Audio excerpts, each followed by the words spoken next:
Hello, everybody, and welcome back to our second episode of Tattoo Homewreckers, a podcast where we talk about tattoos, life, and everything in between.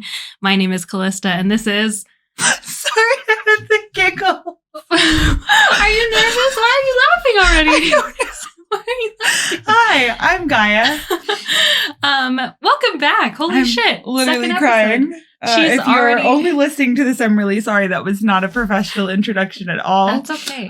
If you're indeed watching us on, I guess YouTube's the only place that we're going to upload this to.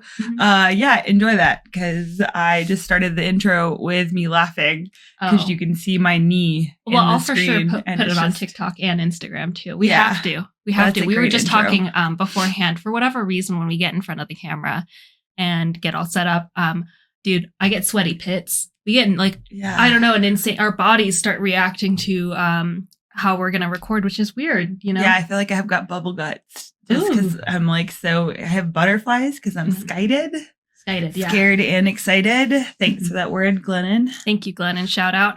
Yeah, I've got sweaty pits. I've got that pressure in your chest. Yeah, that's what I feel like right now. Yeah, for some reason this feels a lot more nerve-wracking. I think because we already did our first episode and it's out there and we're getting feedback on it, then it feels so much more real than when we did record the first couple episodes. And then we were like, oh yeah, we'll just it's just us fucking around. Yep. Now knowing that we have an audience, which again, thank you guys for tuning in again. We appreciate it. It's crazy. The feedback that we got, we want to say thank you. We really appreciate it.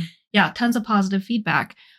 Which is hilarious because we are going right into our second episode, which has to do with bad client etiquette. Yep. I know I said in our first episode we would not talk shit. And what I meant was I will not name specific people. However, I will give you a warning on this episode. If you feel called out, I don't know. Just address it yourself. Sorry, sorry, but there's a lot of what we're going to say, which happens because people don't necessarily know. Yes. And then there's also just a lot that happens because people don't care or they've never thought about it. Or I don't know. I don't know how you don't know that you're not stinky, but maybe they're just not aware. So this episode is about, like she said, bad etiquette, but also just some gripes we got, yo. Yeah, so if we're going to get pretty passionate. It's going to get hot and heavy in this episode, which again, we just wanted to just give you a warning. If you have done these things to us before, we probably don't remember that you have, but these are repeat issues that we've had with clients that we just wanted to talk about because like you said, I truly do feel that clients don't know. They aren't educated on what bad etiquette is. So therefore, we are having an episode on bad etiquette. So that way we can, kind of address some things that we've noticed. Well, and I think it's stuff that I would also like to have known. Yes. Oh, absolutely. And it's also stuff that we deal with because one of them, just to side note real fast, going a little tangent, is the not knowing what to do with your body that I feel like everyone does. And I don't so much do it when I'm getting tattooed, but when I go get pierced and the person's lift up your head and your head suddenly swivels off its fucking neck and you're like, why am I like this? He goes, look at me. And then you turn the other way.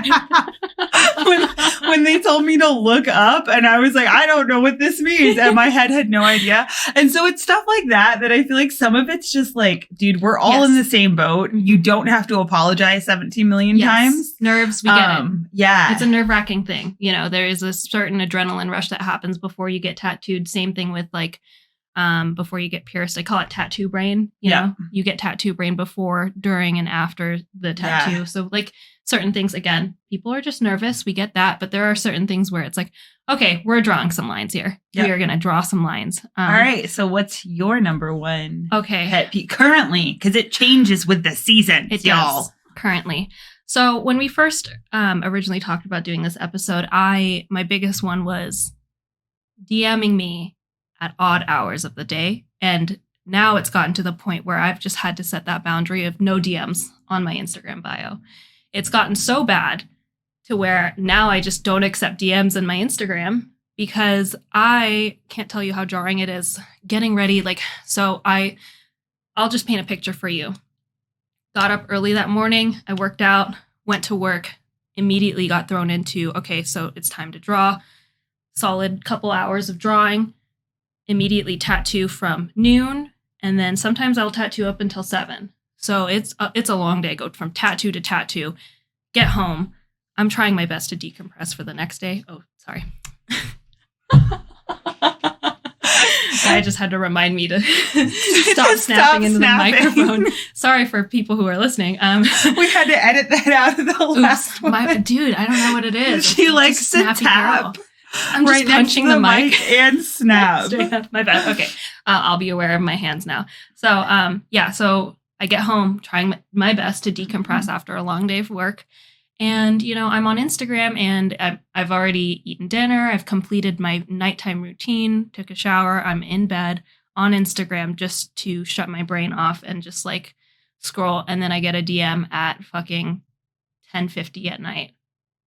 Hi, I was wondering about this tattoo. Oh my God. And I get it. Like you're excited, but you wouldn't message your dentist at 10:50 p.m. or like your therapist even. I would hope not, And so it immediately throws my body and my brain back into this place of work and stress. And like, now I'm not decompressing anymore. Now I'm just straight up full into work mode, just going, oh, fuck, dude. Like now I'm thinking about like, oh God, like this tattoo, this client, this blah, blah, blah, blah, blah. My brain just goes off the list of like how to deal with this. And like, I think it goes into customer service brain. Yes, so then you're instantly in that place of, okay, I need to address this because like, especially like your generation, the worst thing you can do is leave someone on red. Oh, for sure. Or ghost them or. Yeah. And so then if they're like, hey, if you see it and you're like, okay, well, I'll respond to this during my work hours, then they're like, oh my God, that person left me on red. Yeah. It's this huge ordeal. Yeah. And I think my biggest gripe with that is that everyone gives what they think are solutions, but are just fucking heartless, like annoying ass answers, which is, well, just don't accept like DMs or just turn off your Instagram. And it's like, so I'm not supposed to talk with friends. I'm not supposed to fucking have any relationships outside of work. Like, no, I think personally, the clients should email. We have emails. We have point of contacts on our social media, but it comes down to this convenience thing. And like you said, they're not going to message their dentist, or at least I hope not. I hope not. Please don't do that.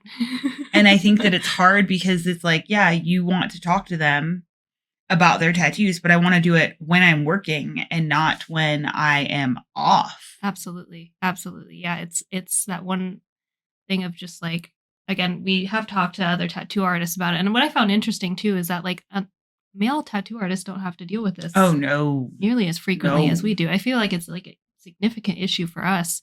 Yeah. And again, it's not that we're not excited to talk to you guys, but again, like after painting that picture, I hope you understand like how hard it is to go from like full on work mode, finally getting decompressed. Like there's a process of decompression. So you're not even decompressed yet. And then finally at the end of the night, when you're decompressed, and someone throws you right back into work mode, it is exhausting. And especially like when I have no DMs on my bio and people still choose to DM me already, and it's different if we've had a consultation before and I tell you to, DM me or reference photos, that's different. I've already given you the permission. But if you're a first time client and you made the conscious decision to ignore my boundary, we're already off on the wrong foot. Yeah. We're already not doing too hot, dude. It already says on my bio how to book with me. Go through the link. Start there. But yeah, it's rough. So that was my first gripe. Nice. What about yours? Mine is the asking whether or not I'm capable of doing something. It drives me fucking bonkers. Yeah, dude. Oh my God, it makes me so mad. Yeah. Like, hey, are you sure you can handle this? I've been tattooing for 13 years. At this point, side note, little sidebar here that makes me even angrier is that when I say no, I don't want to do your project, saying, oh, because you can't do that. Oh, no, hun. It's not that I can't. It's that I don't want to. I think that there's a clear distinction between whether or not I will enjoy doing your tattoo and whether or not I'm capable. Because there are tons of stuff I'm not capable of doing. You want hyper realism. You want miniaturized tattoos. I am not capable. I don't have the patience. I don't have the skill set for that. However, if I turn down your mandala or your like Pinteresty infinity symbol tattoo, or just like, I don't know, anything on the ribs, because I don't tattoo that shit anymore because nobody sits well at all for that. You get like 1 in 50 people that sit well. Otherwise, you may as well just be tattooing somebody jumping on a trampoline. Oh, straight up. But those are those things that you say, hey, I'm not accepting pieces like that. And they're like, oh, because you can't. And it's so insulting and so incredibly rude. Yes, it is one hell of a dig. It's a dig because, again, you wouldn't go to your dentist and have your dentist be like, hey, I'm not going to do this root canal. Oh, because you can't? No, because there's somebody better for the job. So I'm going to refer you to this person. Or like, because I don't want to. Therapy. Oh, yeah. Even therapy. Like if my therapist was all like, hey, I don't want to do group therapy. Like I just don't want to. I wouldn't look at him and be like, because you're not capable. Like that's like, again, it's just like, what a dig. What a dig. I wrote that one down too. And this kind of ties into the whole asking if you can handle it. When people come in for a consultation, and let me just say, the way our shop is set up, you go through, you fill out the online form, and it asks you if you have a preferred artist. Not only does the website have our portfolios now up, but like also we're in the age of technology. You're able to look up on Instagram or whatever where our tattoos are and everything. You have the tools. When it asks you if you have a preferred artist and you select a preferred artist, or if you select no preferred artist and you come in for the consultation, let's say you come in and you selected no preferred artist, you get hooked up with either one of us. And they're like, in the middle of the consultation, can you show me tattoos you've done in this style that I want? I'm sorry. I can't, it invokes something in me of like, you know how awkward that is? Me pulling up on my phone, handing you my phone, my Instagram, and you being like, okay, I'm just going to look right on through it. That is a very weird experience. And also, maybe this is going to come off as aggressive. Not my job. It is not my job to do the research for you. And like, again, I apologize if this comes off as aggressive, but like client 101, do your research before you even meet with me. You know what I mean? Yeah, absolutely. I think that comes into that place of like, it is not my job to sell my services to you. Yes, ma'am. We are in a very busy studio. We are two very busy artists. And it is not my job to sell myself to you. It is my job to do a good tattoo. It is my job to make you feel comfortable, to make sure that you have a good, solid tattoo, which actually, that just reminded me, it's also the like asking me, is this going to look good? Stop asking. Like, I understand you want reassurance, but I don't go to my hairstylist and say, hey, Camille, will this look good? I trust that her name is invested in her occupation, that she's not going to she's not going to like color my hair and have it look bad. She's not going to be like, yeah, let me do a terrible job here. Make sure I fuck up you. And then let you walk around and hand out my card. No. So like, for me, I don't understand what the point of this question is. Like, because people don't ask once. They usually ask it about 5 or 6 times, which puts me in a place of frustration where I really just want to say, have you looked at my portfolio? Am I going to tattoo something that looks like shit? Did you look through my portfolio and say, hey, I saw a lot of questionable things? Because if that's how you feel, why the fuck are we sitting here? Oh, yeah. Then, and like, no harm, no foul. If like what my stuff is, you know, if you see my stuff and it's not what you're going for. No harm, no foul. I won't be offended. Again, it's like dating. You know what I mean? Sometimes it just doesn't work out and that's totally fine. And I think statements like that really build like mistrust in between client and tattoo artists. It's like seeds of distrust and like doubt. And so, you know, I always tell my clients during a consultation, like, hey, I very much feel like our tattoo, it's a group project. Sorry, I'm like trying not to slap my hands. I don't know if you saw that very gentle touch of my hands. But I think it's a group project. They walk away with the final grade. However, you know, it's only a group project to a certain extent. Like you still have to trust me. I have to trust that you trust me, because if that trust is disrupted, then like, again, the group project already not going down well. It's not going down well at all. Well, I think it's one of those cases in which this is on you for the rest of your life. So you're responsible of like having clear boundaries. But my name is also attached with it. And like, that's usually when I end up telling people, whether or not they like that answer, is just, hey, my name's attached to this. So I'm not going to put my name on something that is going to look bad. Yeah. It's why I turn down a lot of pieces because I don't want my name attached to specific styles, because I want my name attached with shit that when I do it, I'm excited to do more of that. Not being like, yeah, I'm going to do a whole bunch of bullshit Pinteresty pieces that I'm going to get known for and then get stuck doing that style forever. Absolutely. Absolutely. Yeah. But it's that, like, yeah, like you said, it's those seeds of mistrust. And it does affect our process too. Like in the middle of the tattoo, I'm low-key freaking out like, oh God, this person hates it already. We're 5 minutes in and this person doesn't trust me. So I'm going to immediately think that whatever I come out with is not going to turn out good for them. Yep. You know what I mean? Yeah. And also, like you said, yeah, does this look good? I promise you, I'm not going to put anything on you that I think looks bad. I wouldn't do that to you. Like, it's, again, this whole trusting experience. I like the difference there. You say, I wouldn't do that to you. And I'm like, I'm not doing that to my own reputation. Mine is purely selfish. Purely selfish. Purely, hey, my name is attached to your tattoo. Absolutely. So I'm not going to do a bad job because my name is attached to it. Yeah, no, that totally. Yeah. Yeah. And that kind of ties into, gosh, I don't know if you get this a lot. I have clients asking me mid-tattoo, are you going to put this on your Instagram? Very weird question. I'm like, I don't know. Yeah. It's just, do you ever get that? I do. Weird, right? I think I'm probably like solid at shooting it down just because now I have a generic statement, which is, it depends on how it photographs. Oh, I love because, like, that. yeah, sometimes I've got so much shit. Oh, I'm about to smack my hands. I've got so much stuff. the soft the soft fist to palm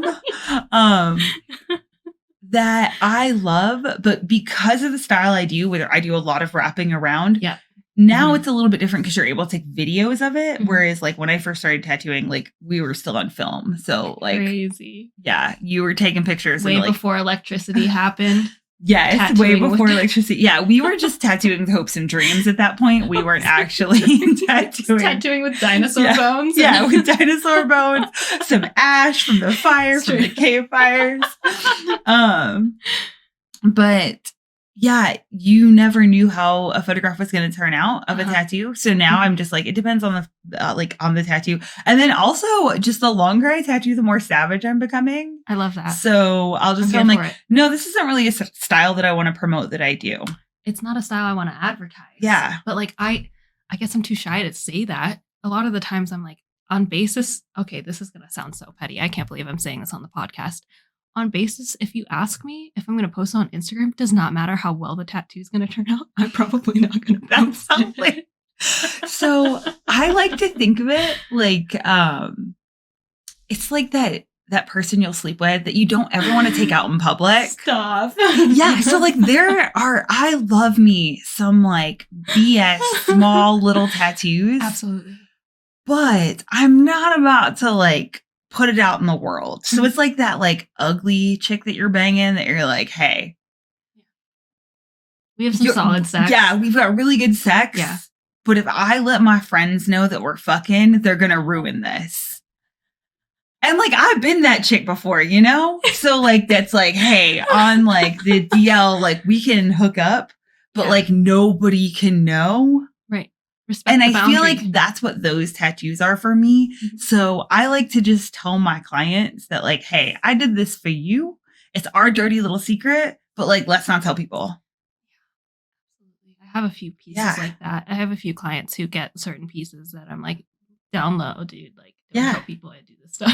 And I think I think some of my clients are fine with it. They're like, okay, I get it. You did that for me. Because on some level, they feel special. Oh, absolutely. But really, it's like, nah, dude, we have like a real good connection, but this can't be public. Because the moment it becomes public, it's ruined. Yeah. Because I totally get it. There are certain pieces where it's like, I can't promote anymore because then that's all I'll be requested for months afterwards. I'll post one thing on my Instagram.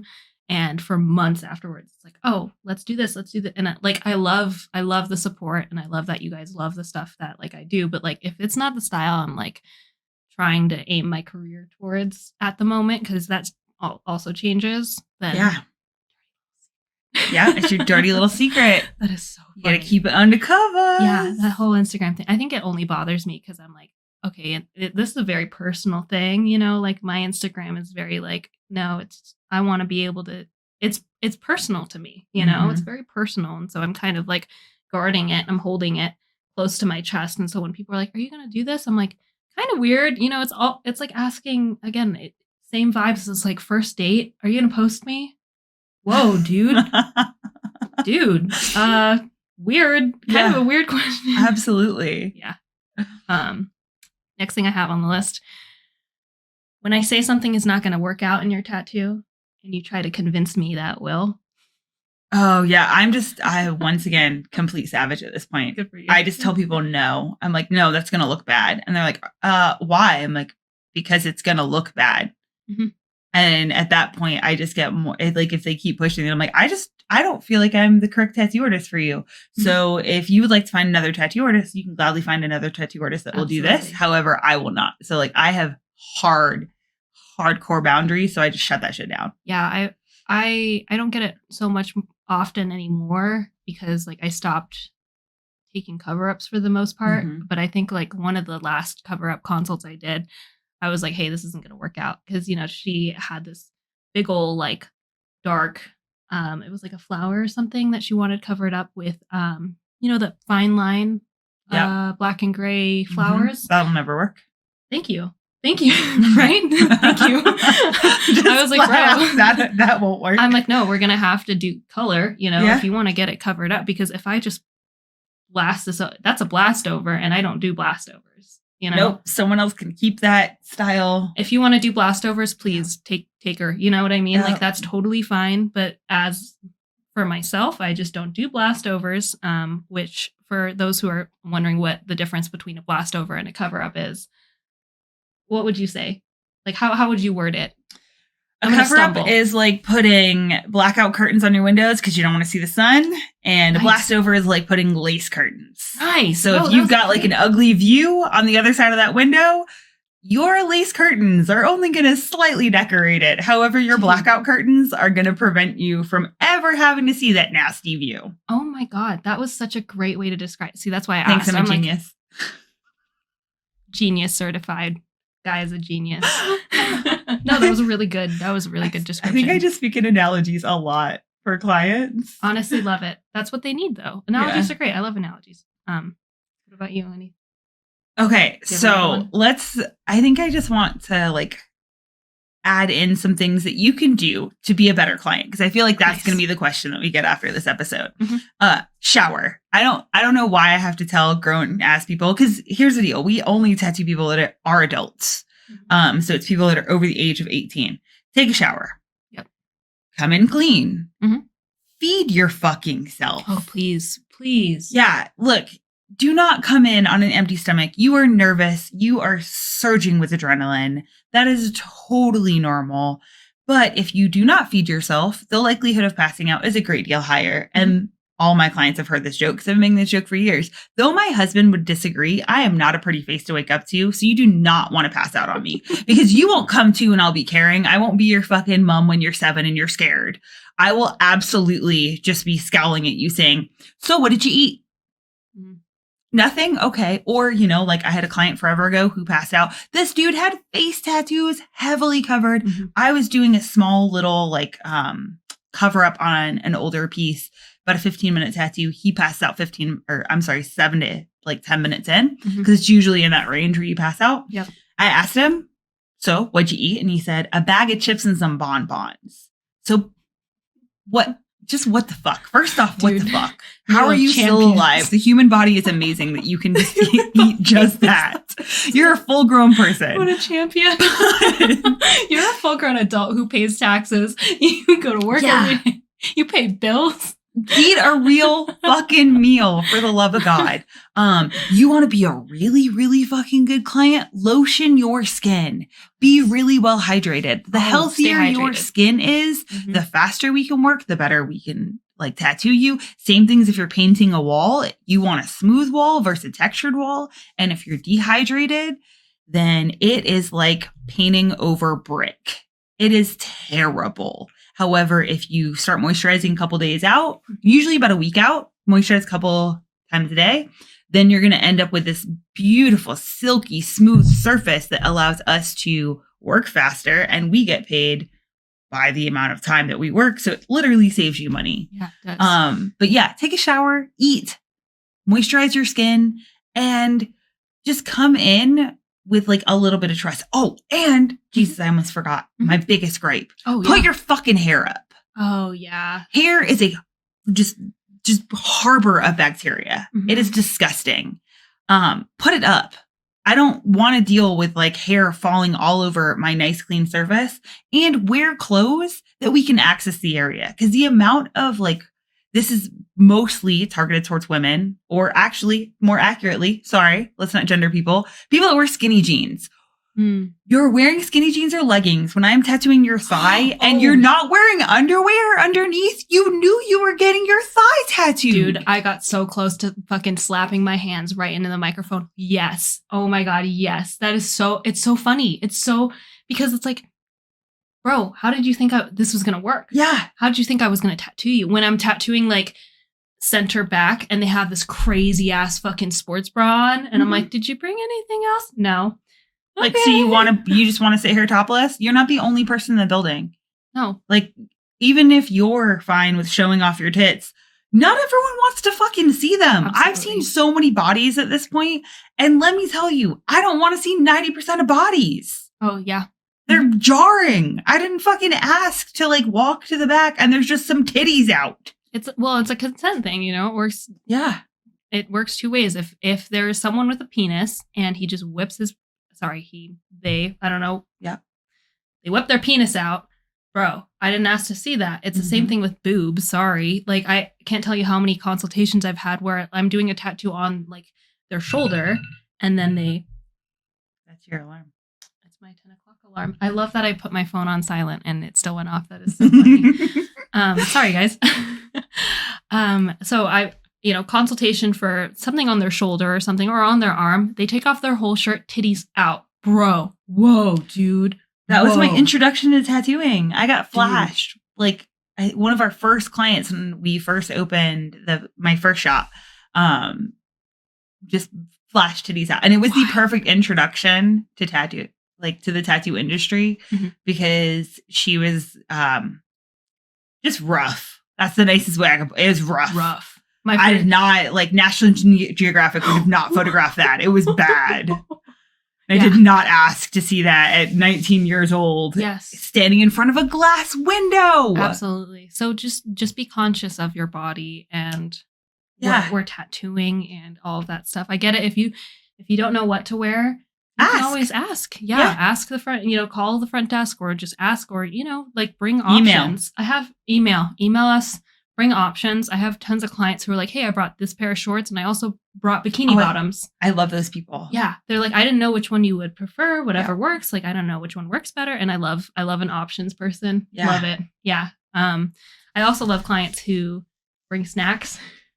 I just love the fact, not for me, but for themselves. I just love seeing a client who has like a duffel bag full of snacks. I'm like, hell yeah. Yeah, when someone walks in with a book bag and you're like, you are so prepared. You have a book in there. You have your iPad. You've got everything. Oh, speaking of iPads, this is a personal gripe. This might not be shared with other tattoo artists. Don't bring your work to my work. Love that. Yeah. I understand that you have a life outside of your tattoo appointment. But coming in with a whole ass office setup when you're like, hey, I need to plug in my laptop. Dude, yeah. I need to be answering emails. Honey, I am trying to do my job.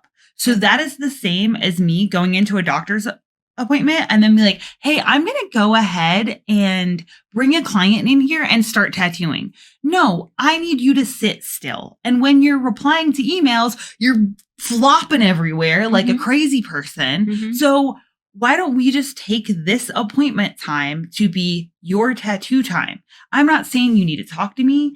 I don't care if you put on headphones, but the constant like turning and then the asking, or not even the asking, the just going and unplugging my chair. Because I had a client do that recently, dude, who decided that it was more important that they work during their tattoo time and just unplugged my lamp and my chair so they could plug in their devices. Yep. And I think that it is so weird. It's weird. I tell people how long you're going to be there. You can get that time off of work. And if you can't, then don't book that appointment. Yeah. Because it makes me feel real weird when you're on the phone and I'm trying to tattoo you and I can't be like, excuse me, can you stop moving forward or like I need to adjust you because you're on a work call? No, just reschedule your appointment. Yeah. It again, for me, it's like I understand that people don't know that it's a little bit disrespectful of our time. You know, when you come in and you have like work to do, but also it pulls focus away from the tattoo. So that's my biggest thing with that, especially is like, and it comes from like work calls, because I've had people make work calls in the middle of their tattoos and then bring the whole laptop setup, and then also like FaceTiming. You know, when people FaceTime in the middle of their tattoo appointment, they're like, "Look, it's my tattoo artist." You know, like I get it that you're excited, but also like, once more, I'm more hooked on the fact that like it pulls my focus away from the tattoo, and we want to reduce that as much as possible. And it's the same thing with guests, like pulls focus away from what I'm supposed to be working on. Ideally, you want your tattoo artist to be zoned in the entire time, and you want to be kind of zoned out. You know what I mean? Get out of your body, don't focus on the pain, and just sit as still as possible. So while I'm trying to focus, it's really hard for me to focus when you're in the middle of a Zoom call or a FaceTime or a work call. Like it is very, Yeah. I think it's the whole, like, I understand because, you know, if you're taking a phone call and it's that like permission, that consent of, hey, I need to take this. Is that okay? I think that's fine. But it's the same thing with like photographs, video, stuff like that. I don't mind if people photograph me, but I do appreciate it if they ask first. Absolutely. Yep. Because recently I had a camera shoved in my face and it came in between my face and the line of sight of tattoo while I was working. And in my brain, I'm like, what is happening? What? You're tattooing through their like phone screen. Like, which at that point, flip it around so I can see what's happening on the screen. Right, and then I can instead they had it in selfie mode and just shoved a phone. In selfie mode? Yeah, so they shoved it in between. Well, I hope so. I hope it wasn't just a shot of like up my nose. That would be even more awkward. Dude, so is there like a video out there of me me tattooing and then it's just up my nose angle? Like, you know how people like I don't do underskirt videos? What if that's an undersnoot video? Undersnoot. I didn't. Oh no. Equally as creepy. Don't do that shit. But I think it's just the like asking, like, hey, can I? It is very different because I have clients who are just like, they pick up their phone. Hey, sorry, I'm in the middle of a tattoo appointment. And I love that shit because I'm like, oh, you're fine. And they're like, no. I'm in the middle of a tattoo appointment. Can I call you back when I'm done? Okay, great. See ya. Love you. Bye.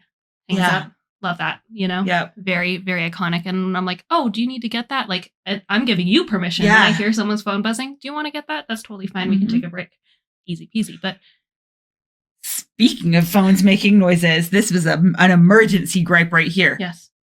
Headphones, y'all, they exist. Wireless headphones exist. Yep. Wired headphones exist. Why the flying fuck are you listening to your phone without headphones? Yes. It is the rudest fucking... You are not the only person in this room. Once again, we are in a very busy studio. There are 8 artists that are actively working. Most of the time, 6 of us are working. Yeah. So you have 12 people back there, assuming nobody brought a guest. And like we are now at the, we'll say tail end of COVID, whatever. People are starting to bring guests back. So there's a lot of people happening, like a lot of conversations happening, or some days we just want it chill and quiet. We have studio music playing. Nobody wants to hear your episode of Bob's Burgers. No one fucking cares. I don't care if you like that show. I had a client who was watching Ted Lasso and I fucking love Ted Lasso, but I want to watch it. So once again, A, pulls focus from me. B, you're fucking, who does that? Yeah, bro. We also have headphones from the shop. And what makes me so angry is when you say, would you like a pair of headphones? Because I've noticed you're playing audio and you didn't bring headphones. We have headphones. They're disinfected between every client. Let me grab you a pair. And I had this motherfucker wave me away. Whoa. He was like, nah, I'm good. I'm like, I'm about to get me a bad review because I'm about to say I'm not good. Yeah. There are other people around here. No one asked for that. The hint, man. It's a hint. Again, it pulls drastic focus. Not only, and I feel bad when it happens, because not only is it pulling focus away from me and the tattoo that I'm doing, it pulls focus from my neighbor. So the person tattooing next to me is like, oh my fucking God, dude. And I'm like, I'm sorry, man. Like, at this point, I've just become savage because I believe that every artist handles their own station. So I'm like, I need you to turn that down. Love it. You need to wear headphones, but like, don't put us in that place of me having to be the bad guy. Just don't be a dick. Wear headphones. Yep. Yes, ma'am. All right. I think we've hit our limit for this episode. Absolutely. I'm sure there will be a part 2 eventually because there's a lot more to get into, but we've hit our 30-ish minutes. Yep. Take a shower. Take a shower. Yeah. Going through the notes again. Once more, if you've done these things to us, we probably don't remember. And we also understand that maybe you just don't know, genuinely people. I'm a firm believer that a lot of the times when someone is being a butthead, they don't know they're being a butthead. Absolutely. Until someone says something. So unless you're playing on your phone loudly, then you know you're being a dick. Oh yeah. Weird. So weird. But thanks for tuning in, guys. We appreciate it. That was a good second episode. Yeah. Absolutely. Awesome. Well, have a wonderful day, Wrecking Balls. Yep. Oh, we forgot to ask a question. Oh, yeah. Yes. Okay. Shoot. So what have you noticed in a tattoo shop that other clients have done that you've hated? I want stories. Yeah. Give me stories. Or did you do something horrible? Oh, yeah. Because I totally asked my hairstylist if she was going to put that shit on Instagram. Dude. So I did that. I did. Oh, that's okay. That was the whole reason I got my hair done by her that day. My first tattoo appointment when I was 18, I had invited one person, and that person invited another person, and that person invited another person. Yeah, so there were 3 people at my first tattoo appointment. It felt horrible. And not only that, in the middle of the tattoo, my mom came unannounced to the shop. So we get it, dude. Yeah, we've all been there. Of us. We've all been there. All right, Wrecking Balls, thanks again for tuning in to our second episode. We'll see you next week. We love y'all. Bye.